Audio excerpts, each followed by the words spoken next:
میں با کے ساتھ رہنا نہیں چاہتا. It's my last decision. میں اس کے ساتھ اپنی زندگی نہیں گزارنا چاہتا. اب دو لیٹر ہیں جن کے پاس صفت غنہ ہوتی ہے. کون سے دو لیٹرز ہیں؟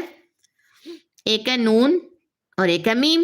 دو ہی ہے نا جن پہ ہم غنے لے رہے ہوتے ہیں. نون ساکن کے قاعدے، میم کے. تنوین کے اندر بھی تو نون ہی ہوتی ہے نا. نون نے کہا سوری میں با کے ساتھ ایڈجسٹ نہیں کر سکتا، میری کمپیٹیبلٹی نہیں بن رہی. اب دوسرا لیٹر ہے جس کے پاس صفت غنہ ہوتی ہے، وہ ہے میم.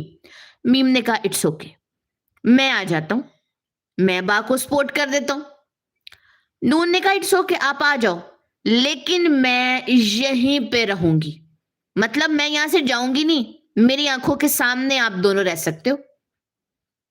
سٹوریز بنائیں اپنے مائنڈ میں، سٹوریز کے ساتھ اس کو نسخ کریں مائنڈ کے اندر، بالکل ڈال لیں جیسے مرضی. ٹھیک ہے، سٹوریز بنائیں. اب نون کی آواز کو میم